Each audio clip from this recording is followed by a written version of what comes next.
there are three fundamental causes of environmental destruction. A, by extreme poverty, ignorance, and greed. Those three have a stranglehold on us. In fact, in terms of responsible behavior towards the environment, it's an area where Sierra Leoneans have not done very well. Me, I can think, say, we are very good at crafting policies, but where it comes to the enforcement of those policies, that's where we struggle. You give instructions, munakota tik there and I don't want stick there, without recognizing that this stick here, the airway they breathe, you get relationship, they protect the soil. Every single year, we dey see flood wey in come, not of Witong no more, in different parts of the country. And we've had one of the biggest natural disasters now West Africa. If you talk to politicians, you talk to MPs, you talk to directors, they'll say, well, what do? The people must survive. You cannot, go put bread in a posse moat, you not get biscuit for put there. Welcome to Honestly Speaking, the podcast where we have honest conversations about the issues shaping our lives. I'm your host, Antonia Howard. This year, Sierra Leone celebrated a historic milestone. Tiwai Island, home to one of the world's richest concentration of primates, together with the Gola Rainforest, was inscribed on UNESCO's World Heritage List. But behind that achievement are decades of work by my guest today, someone who has fought tirelessly for Sierra Leone's forests, wildlife, and people. He is Tommy Garnett, environmentalist, educator, and social justice advocate. He has spent more than 3 decades campaigning to protect our ecosystems, empower communities, and show that development and sustainability can go together. Welcome to Honestly Speaking, Mr. Garnett. Oh, thank you. Thank you. I'm really excited about this conversation because I've seen the news. I've seen short stories about Tiwai and Gola. I haven't been there myself, which is a shame. But I'm hoping that I can learn a bit from this conversation and hopefully go there sometime soon. Yes, absolutely. I think a good place to start would be, what in this mean for Salone? What does it actually mean? We've seen that, UNESCO recognizes Tiwai and Gola, the Tiwai-Gola complex, but what does it actually mean for Sierra Leone? Let's put it this way. The status of World Heritage Site, it's like you have joined a club of, places that the world knows about. The pyramids of Egypt, the Victoria Falls that straddles the border between Zambia and Zimbabwe, just to name a couple of World Heritage Sites in Africa. So Gola Tiwai are in that club. And that is huge. Of course, the status does not attract funding. Nobody, they go give you money, say, this we don't give now because, when I don't get this status, so now we use them for, no. But it gives us the opportunity to reach out because we have demonstrated that we have what it takes to conserve and protect ecosystems against all the odds.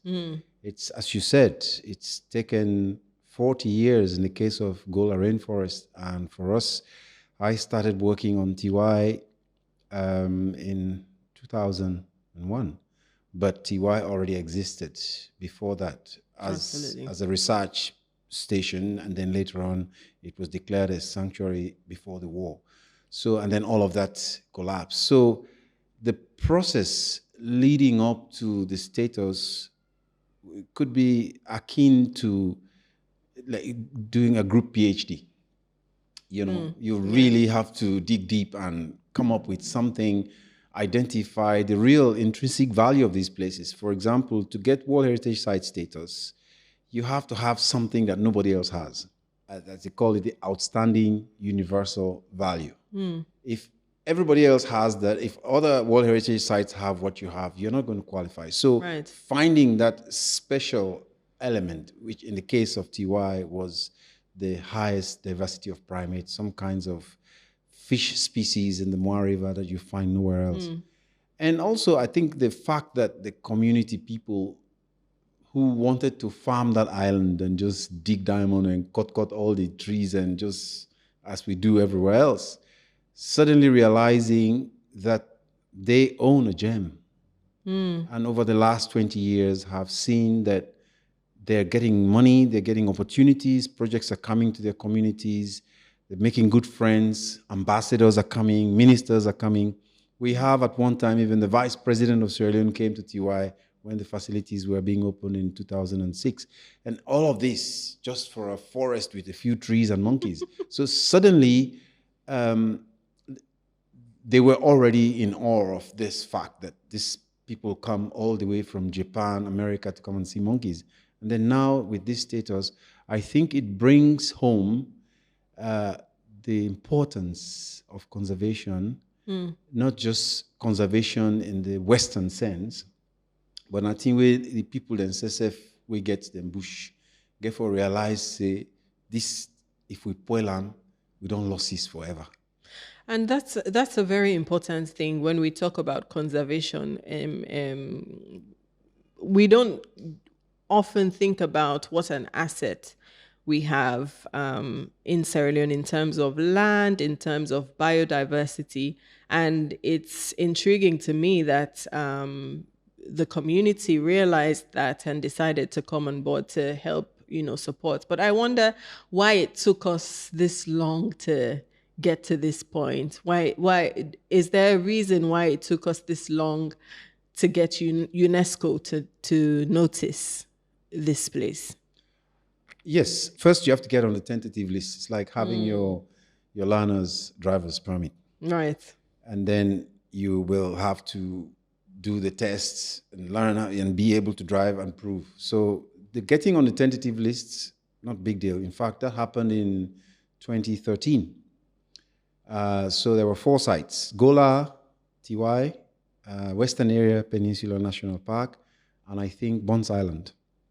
So 3 natural sites, Gola, Tiwai, and Western Area, and 1 cultural site.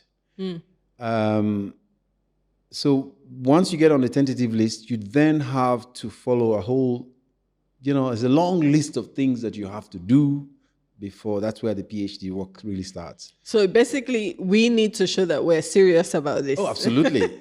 First of all, you have to show that you know what you have. And then you know what it takes. You have to demonstrate all kinds of things about knowledge of the species, the values, the security elements, how much do the communities know, how aware are they of the value of this, what steps are being put in place to ensure that this place will be sustainable, it will be sustained over the next 50 years. You're not getting World Heritage status only to show up next to me and say, Brad, look, this why I'm not going. No, you want it to outlive present generations. So that is why I think it is so, they really have to raise the standards. So what happened was, 2013 tentative list, 4 separate sites. And then we were going to really start pursuing the application almost instantly the next year. But we had Ebola. Right. Ebola happened in 2014, so we put down the one force. Nobody normally can on the island, and the focus changed. And so it took about a year before, in fact, we closed the island, and it took about a year before we reopened it. And as soon as we opened the place, even reach 3 months, now we get big tinada, then bad storm there. Town like the devil is the dance that the place. The tick all for them, broke all the buildings. It took us about 2 years plus to work with the communities to try to restore the place. And so by 2019, where the place began function again, we were like, we just managed to catch a sigh of relief. Then COVID self kind sigh. Then we had to shut down again. So, but because COVID was not as serious in terms of the effects it had on the population as Ebola, we were able to move around. And it happened that in 2021, there was a IUCN Congress. EFA, my organization, is a member of the IUCN, and every 4 years, members of this Congress attend, the members of the IUCN attend the Congress. So I used the opportunity of going to, it was happening in France, and I'm aware that the UNESCO Secretariat, the World Heritage Convention Secretariat is in Paris. So, and I knew that all of the people were going to be there. So I used this opportunity to put together a really baby draft to say, look, at least we get, and I say, who's kind of play this? Not who's kind of picking businesses, but at least they then pointed me in the right direction. And then, in fact, we were even able to get noticed because there was an opportunity where the Japanese government had provided money to UNESCO to help 10 countries that have not yet got World Heritage Site status to do the preparation, to prepare dossiers. So automatically Sierra Leone qualified, and then it became something that was passed on to the government. So from 2021, it took, as you can see, 3 years for us to get a dossier submitted in January of 2024, 3 years, and took 6 months, 7, 8 months before the evaluators come. First when you submit, they have to do what they call certificate of completion. So say the document you submitted, which was 997 pages, is complete, technically sound. And that took 2 months. And then we wait now for the evaluators who came in October last year. They walk around, go see, talk to the people, see the places, verify everything they don't read. And then in December, they wrote back to us and say, we're happy with what you see. There's 1 or 2 or 3, 4 things which we have a little few questions about, but generally speaking, we are happy. And so inside March, April, now we receive word say, Brown Run Password. So that's how it is. It's a long process. It's a very long journey, and also quite tumultuous given the epidemic, the COVID pandemic, given all the challenges that we have experienced here in Sierra Leone. But I wonder how this feels for you now. It's really, it not sound like say this don't make you add long kandong.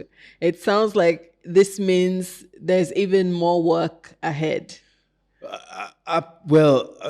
In all fairness, I was fortunate enough to be present in Paris along with the Minister of Environment when the announcement was made. In that instant, it happened. And you kind of feel joyful because, okay, when I don't get status, but then in the quiet of the night and the next morning, you start to think about what this means and all waiting get for happen, because you don't big now, you get for behave like big person. Right. And big person, they behave like Pekin. You get go fitia you. So how do we carry ourselves? How do we, first of all, it now means that the government itself needs to take conservation of these sites more seriously. They need to provide all kind of commitment and support to ensure that the integrity of the place is maintained. The community people, we get for work with them for make sure say they're able for get by and live harmoniously within this place. The buffer zone, which is about the legal requirement is that all protected areas should have 1 mile of buffer zone. In the case of Gola, they managed to negotiate for get 4 kilometers. Tiwai people then say nothing. Initially, it was the river that was serving as the buffer zone because it's an island. The people required there to be a hard buffer because, and that complies with at minimum the legislation, the legal requirement for all protected sites. So that conversation is ongoing, but that's a lot of work. We have to upgrade the status of the place. When you maintain buildings in the forest, as you commode 1 week, then bog they don't take over. This one collapses, that one. So trees are falling. And all of this is happening, and you need money. And people don't come there for half of the year. And when they come, the money they generate, the money they pay for, it's not enough. Even we subsidize that place. The staff, we have to pay staff from our own resources to go there and provide supervisory work services, whereas the local community people, they get paid for what they do from the money that comes in. But when for 6 months of the year, people are not coming, you have to give them. So we have been looking at all ways of finding projects, and that's where you're right, that's where the work is. How do we mobilize the necessary resources and build the necessary partnerships, bearing in mind that this is no longer about us. I'm phrasing the question this way. Does this recognition or does this status then provide new opportunities for business, exactly. livelihood? Yeah. It does, because Gola is already kind of a few miles ahead. They're probably the only, I think definitely the only protected area in West Africa that is already successfully implementing a carbon credit scheme. So Tiwai Island is community owned, and it depends on tourism revenue to keep the communities happy. We need to step that up. So the local community leaderships with the government and all of the other stakeholders, now we have to figure out a way in which those standards of facilities on the island can be maintained, can be raised, so that people can pay a little bit more than they are doing now for this place to be able to sustain itself. Yeah. But it sounds like you have the support of the community. It sounds like this community around Tiwai and Gola, it's like they don't understand what's in this mean, and they're willing to give their support to protect this area, and they're willing to come on board to support it, which is not true for many of the other sites we have in Sierra Leone, in Freetown, for example, or call it Western area, where you have Bala, for example, talking about Takugama and how every single time he has to fight about encroachment, he has to fight with people about deforestation and all that stuff. So what's your story? How did it come about that the people, how was it like getting the people on board, getting the people to understand why it's important to protect this area? So it's, or did they know that from the start? Well, look, not that we start conservation at Tiwai. In fact, just a bit of a background. The Tiwai Island was, just like any agricultural land owned by community people. So the first Tiwai helped the island to stay relatively intact because of the water. Most people don't like for cross water. So although there were some people that would take canoes and go and do a bit of farming, but this island is 1,200 hectares. And let's say at least 1,100 hectares are intact. So the farming happened maybe over just 100, 150, 200 on the periphery. Now, Professor John Oates came in the 70s to do research on primates. He was looking for a particular kind of monkey, olive colobus monkey. And as scientists do, the word gets around, and eventually he went to Jala University and set up a shop with the Department of Biological Sciences, who then provided the home for him to do his research. And that created possibilities for students and others to go. For example, the current principal of Frabe College, Dr. Ialebi, who was one of the students around in Jala at the time. So they are all people, Dr. Bakar, who now works with Jeff, they were all people that worked with Professor Oates to do this research. When that research was completed, he established that there was indeed a monkey, then found out all of these other different primate species. Then he agreement was reached that perhaps this place should not be destroyed. It could be a really useful learning place, like an outdoor classroom. So they established a field research station. And in the early days, we're now talking late 70s, early 80s, scientists would come from all over. Tiwai has over 700 plant species, so many different kinds. It's a rich biodiversity spot. So, and there, a lot of learning can happen there. So those early days, it was mostly about primates. And then they decided that, the communities are like, well, there's diamonds on Tiwai, there is this, there's that. We want to farm on our land. What's going on? So the paramount chiefs, because Tiwai is owned by two chiefdoms, the boundary between Kenema and Pujaun districts passes through Tiwai Island. So that's how you end up with Koya chiefdom on the Kenema side and Bari chiefdom on the Pujaun side, like twins co-owned. And that was a negotiation, in fact. It took quite a bit of time because now Bari them say, now we get on. Then Koya say, not so it be. And then it went back and forth. Over time, they reached an understanding, and the two paramount chiefs agreed that we could put this place up for conservation purposes.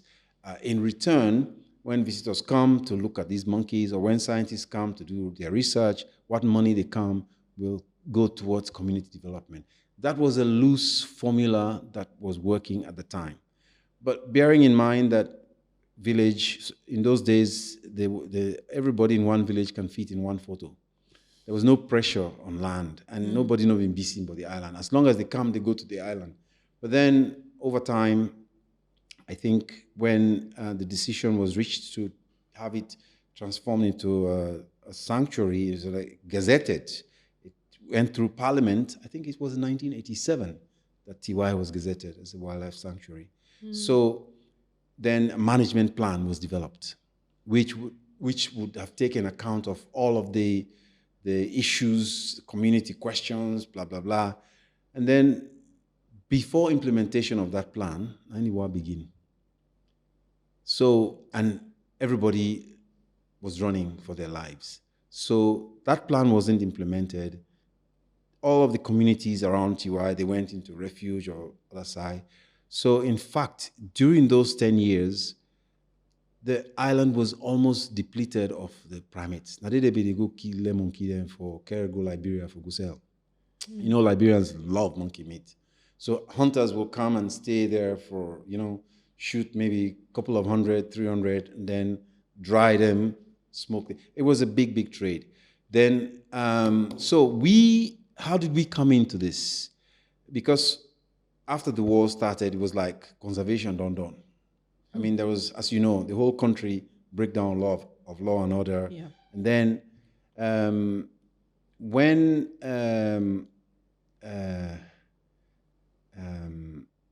the war was about to end, we, EFA, were based in Liberia. I returned home to Sierra Leone to start my organization in the early 90s, just after the coup, Strassaden coup.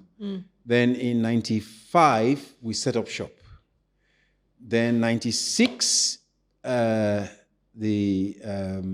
think we had this election, the first election for democratic governance of Sierra Leone happened in 96. And then that ended they caught people in hand. Then Tijan Kaba became president, and then there was still the rebel business back and forth.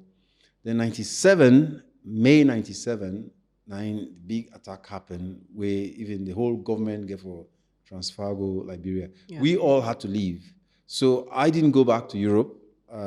I moved to Liberia and set up the organization there to carry on working, and we were working with refugees. So after a couple of years, 3, when things started to settle down in the early 2000s, we decided to do a road trip to come and take photographs of the fun places, both in Liberia and in Sierra Leone, to do a booklet, which we called the Upper Guinea Heritage. It was primarily to do something that people outside of these countries can see that there's something nice in this place.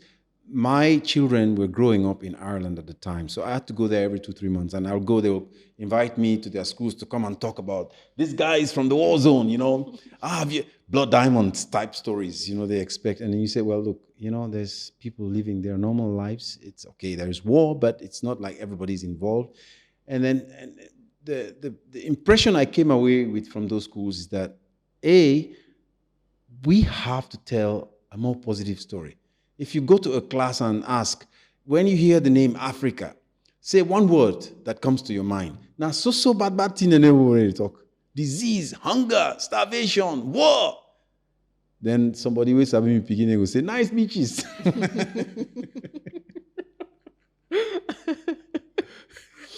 So we coming to Tiwai for the very first time in March 2000, it was about coming to look for, we came in through Liberia, just they pass, they take pictures. Then we saw the place, just as it had been described, beautiful, but the island almost empty. And March is like the driest, hottest month of the year. Yeah.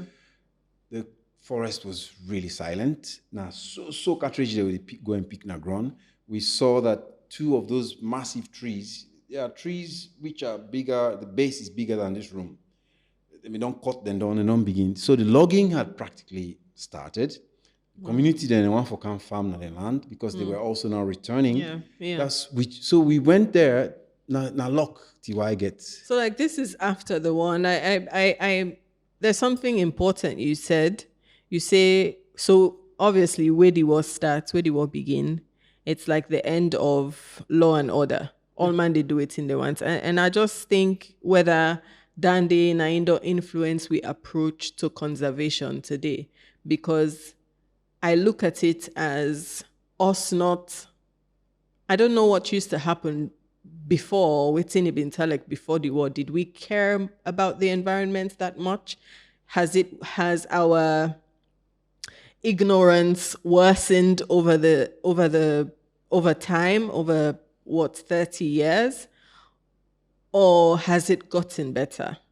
You've been doing this work for decades, almost 40 years now. Yes, 40? Yes. In all the years that I've been doing this and have been in a few countries, in Africa, Asia, Australia, some countries in Europe, going to classrooms, talk and do research, do stuff for the UN, I've come to the conclusion that there are 3 fundamental causes of, environmental destruction or environmental problems, the attitudes we have towards it. It's informed, by extreme poverty, ignorance, and greed. Those 3 have a stranglehold on us.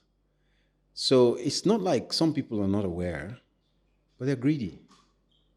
Or they are so poor that even if it's the last tree, they're going to cut it down because they want. So people are not in a position of planning or thinking about the future because the needs of today are so pressing. And when you have a situation where, as you mentioned earlier, the population is quadrupling, and we haven't learned better. I went through school from class 1 to end of secondary school. Nobody not talked to me about managing the environment. We used to be proud that we were a country of iron and diamonds. We didn't mind that they burn farm. We just thought, the shifting cultivation, bush fallow, all those kind of things, and anything in the land. I think the concept of environmental management or sustainable management of natural resources is a comparatively new concept.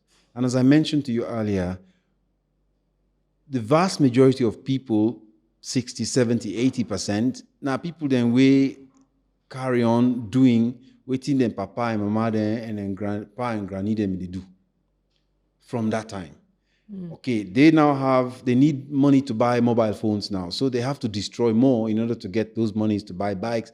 Their grandfathers did not need all of those things. They have their wives, they have their children, they have enough food, and everybody is generally happy. Now, medical costs, all of the things that they need to buy means that people are compelled to break the law. It doesn't matter. And we have a system where the laws are there, but the resources aren't there to police and enforce. And sometimes, very often, and unfortunately, the enforcers are the ones that even break it more than the everyday people. So you kind of end up with a situation where it's almost like the people are conniving to destroy their own environment without recognizing that tomorrow now we all get for suffer. That is the problem. So to me, the way we can break this stranglehold is A, to figure out ways in which we can monetize environmental management. People need to earn a living. The people, they will tell you, we don't like for go brush, for broke we back. You've been seeing the same people doing the same work for 20 years. They are older, they are angrier, but they're not better off. They have more children, more responsibilities, but not more money.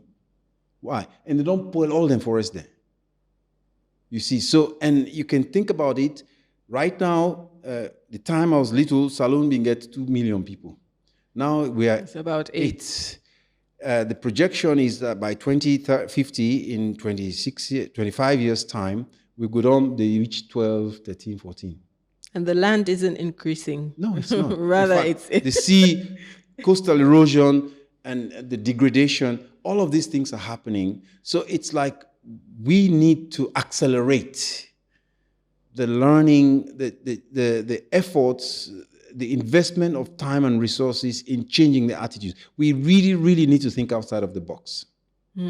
But right now, that is not happening because there is this pressure.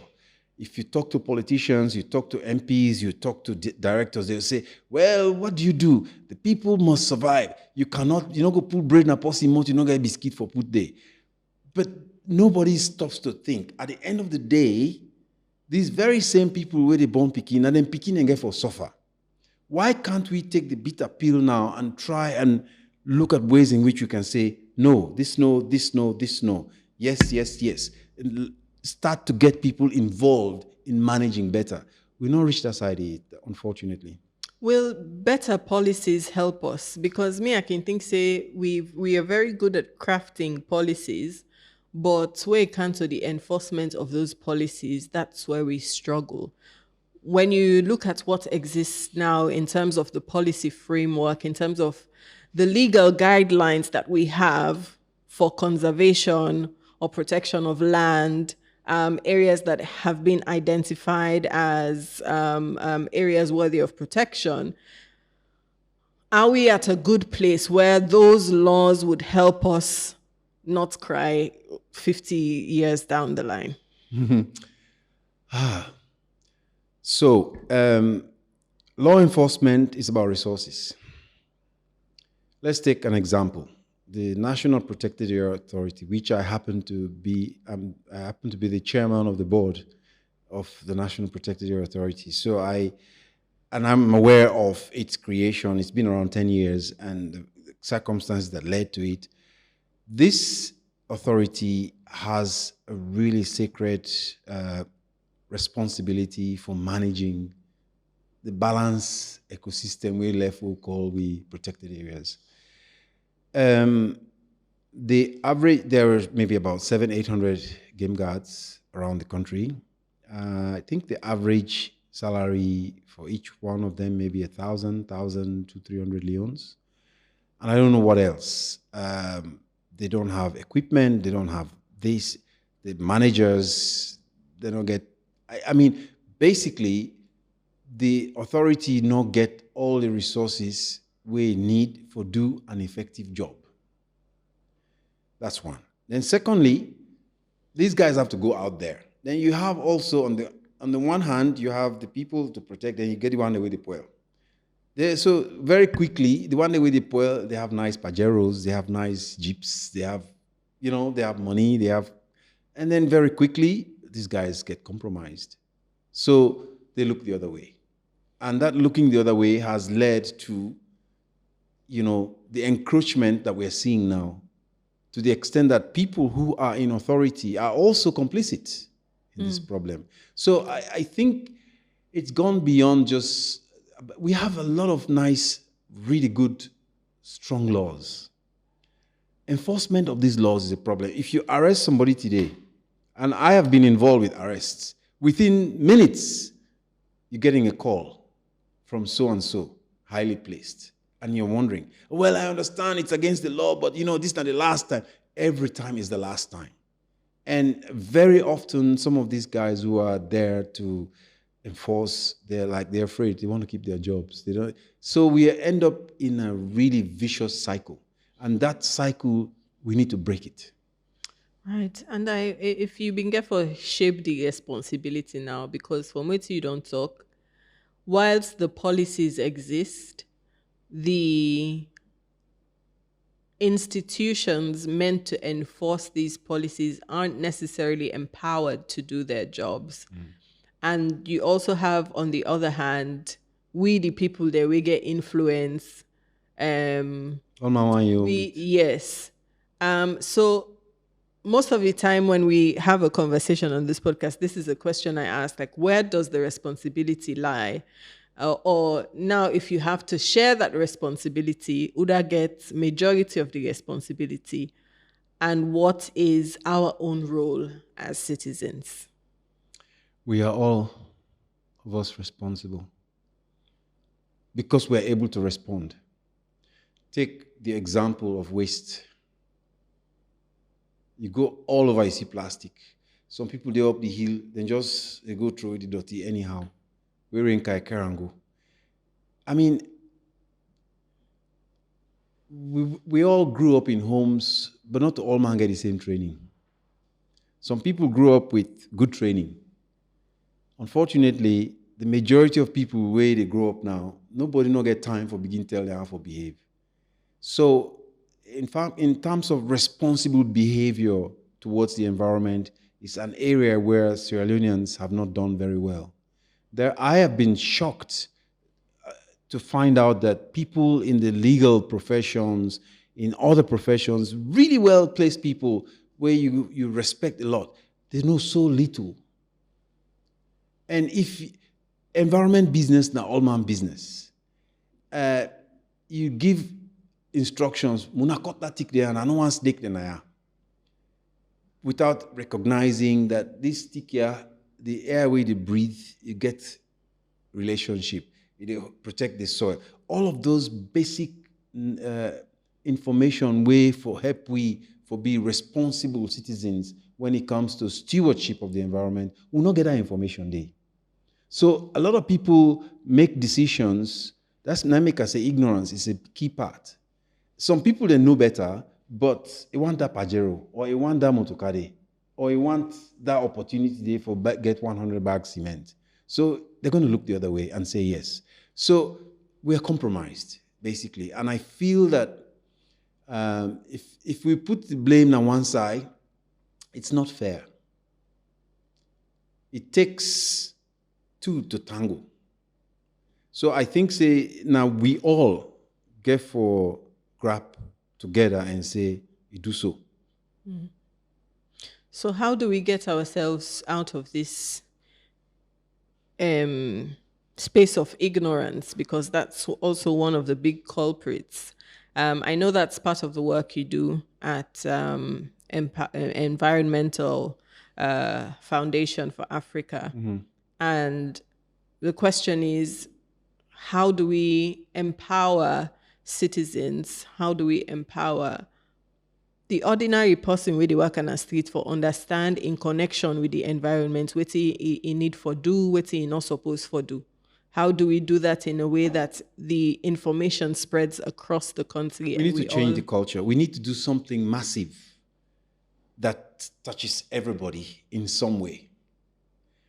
Right now, the work way all environmental organizations and they do, it's like if somebody get fever, you need 24 tablets, you just get on 6.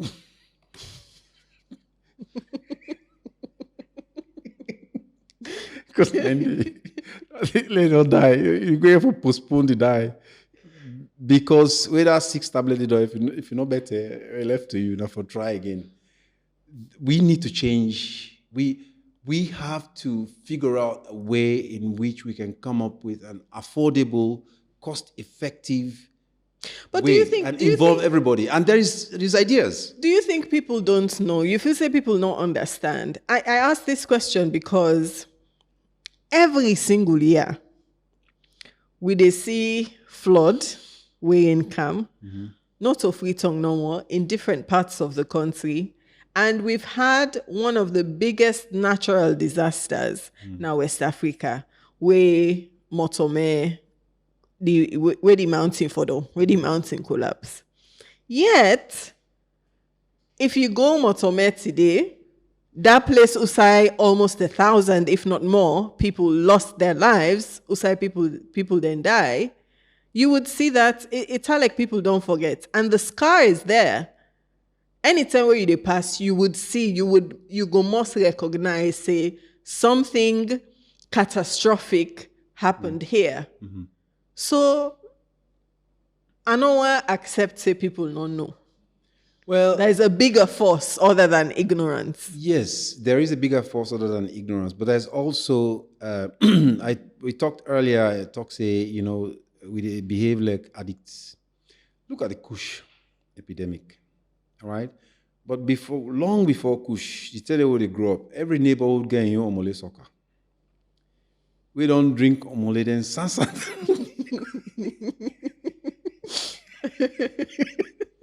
You go for dog.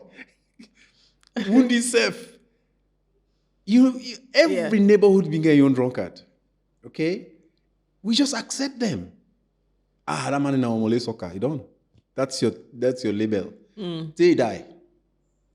So you get Chris Mane. You just left the Lirana treat. We have not really developed or refined the way we process or we take care of elements within our society that are undermining our efforts to progress.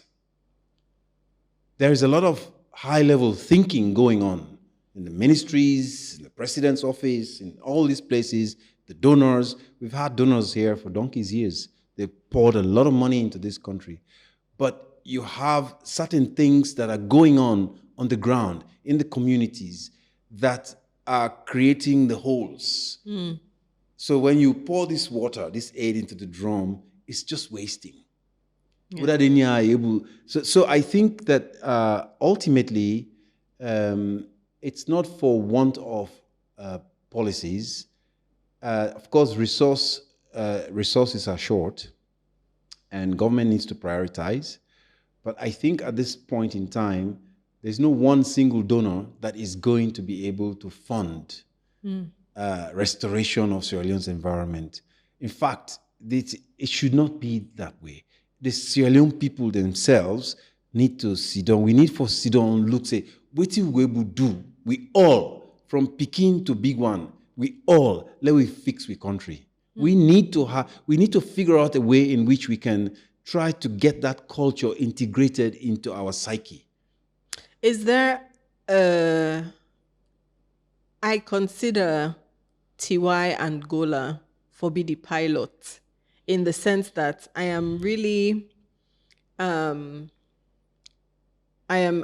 admire how the community was able to come on board. And I wonder if there's something there that other communities can learn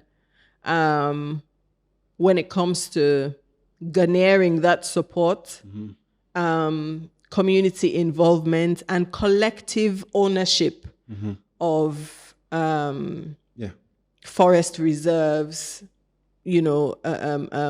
other places or other valuable assets that we have.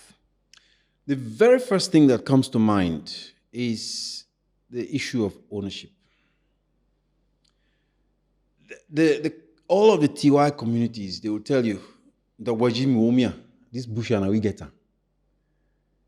that feeling of pride, and that's one. Secondly, they are involved in its management. The paramount chiefs are heading the committee. No decision gets taken without their involvement. There's consultations happening all over the place.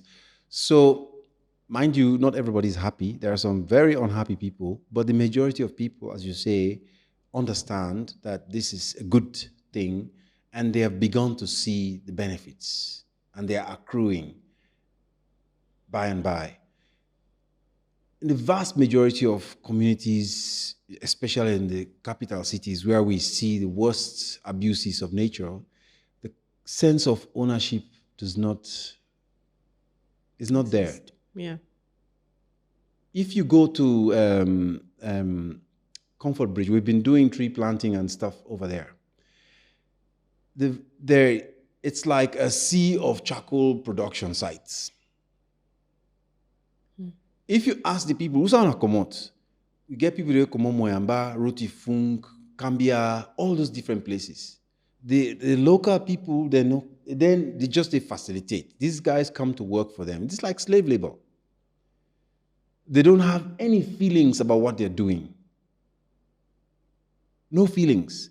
Last year, the government gave instructions for letting demolish all those houses around that site. And quite a number of houses were demolished. And then we followed very soon after to go plant trees. People, they were build host at that place, they then left the caretaker on the site with instructions, not allow anything for grown higher. Anything. We were planting trees, they were rooting them out. The very same community people, they wake up for help with for plants, where you give them the seedlings, then they go throw in a corner, then can and collect the money. And you don't have the means to go and verify. If you're planting 50, 100,000 trees, you have 2-3 people on site.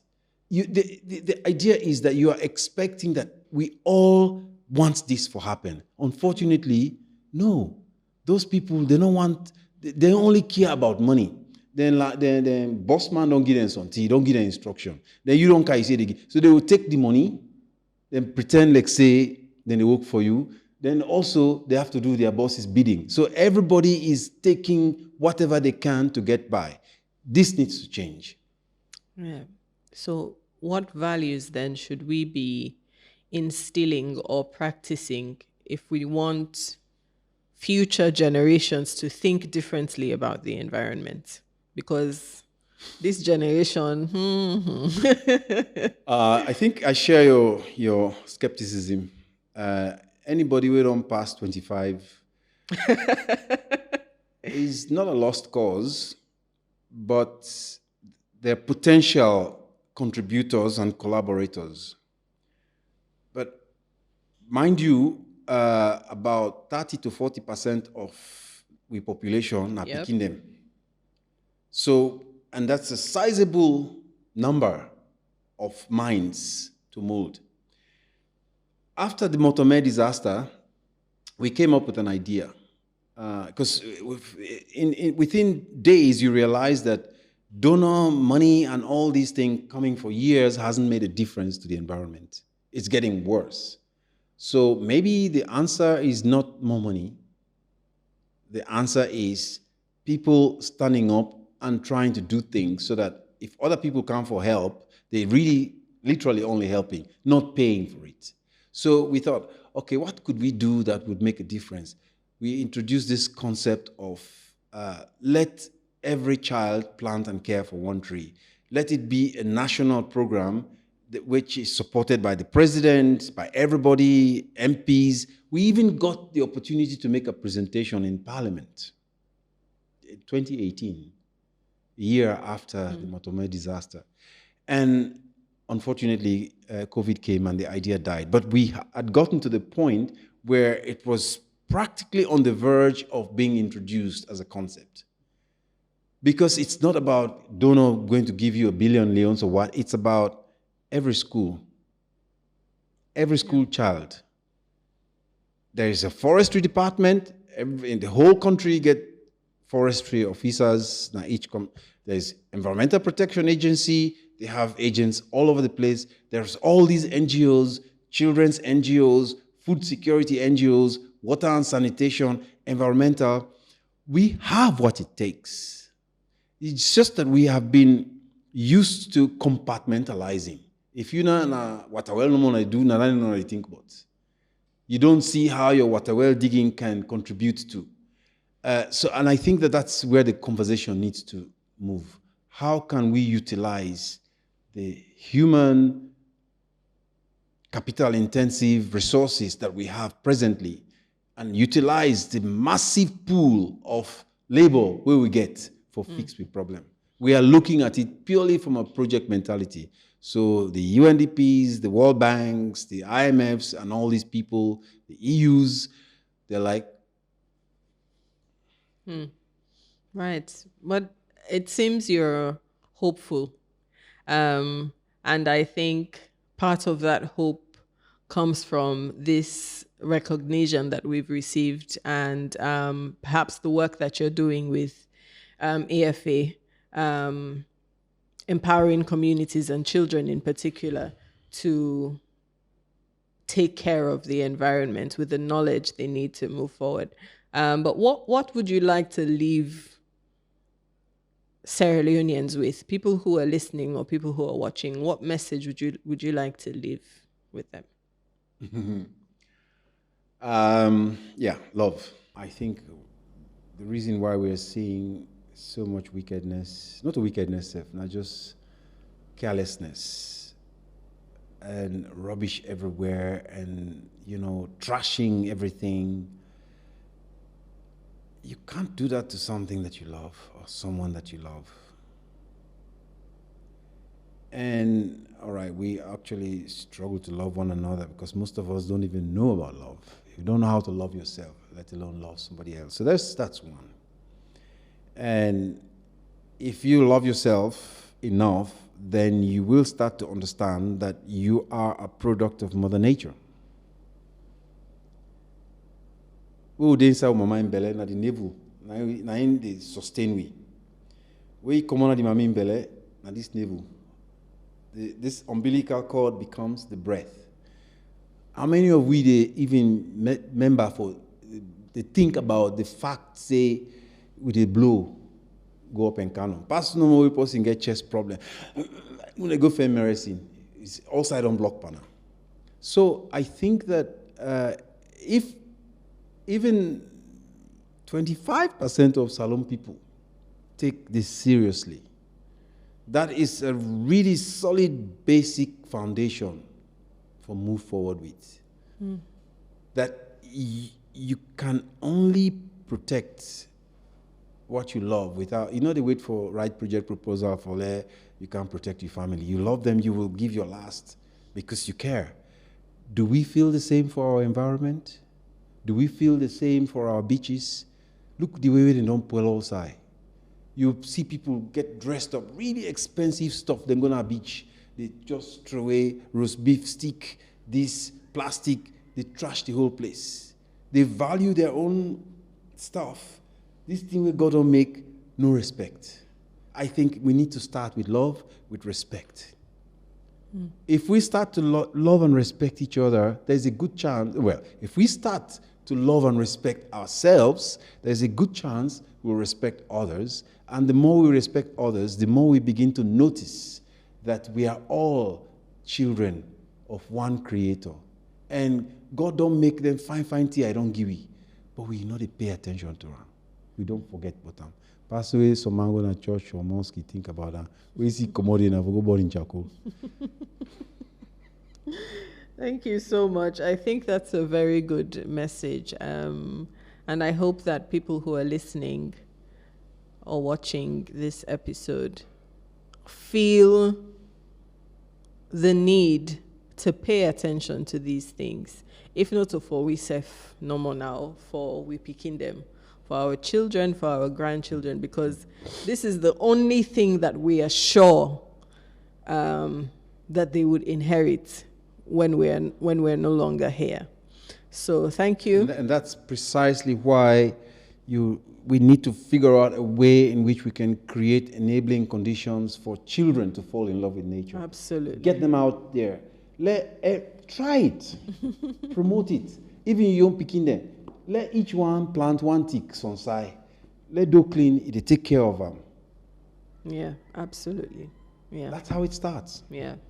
We need to pass on that value to our children. Thank Then you they so will much own for it. your time. This has been a really good conversation. Thank you. And thank you for all the work that you've done. Well, thank you for giving us an opportunity to talk about it. I hope that you will continue to do this. There's a lot of talking that needs to happen, not just the hot air, but Yeah. the meaningful one. Yeah. Thank you. Thank you for that. Thank you so much. That's it for today's episode of Honestly Speaking. Don't forget to comment, share this conversation, and continue the conversation because it obviously doesn't end here. You can take it to your WhatsApp groups, your family groups, your work groups, and see what you can do to help protect the environment. My name has been Antonia Howard. Until next time, bye. That's it for today's episode of Honestly Speaking. Thank you for listening and being a part of these important conversations. If you've enjoyed today's discussion, please like and share. And if you're feeling inspired, do leave a review. I'd love to hear what you think. And of course, carry on the conversation online. Share your thoughts, experiences, and ideas using hashtag HonestlySpeakingSL. Until next time, stay curious, stay engaged, and stay honest.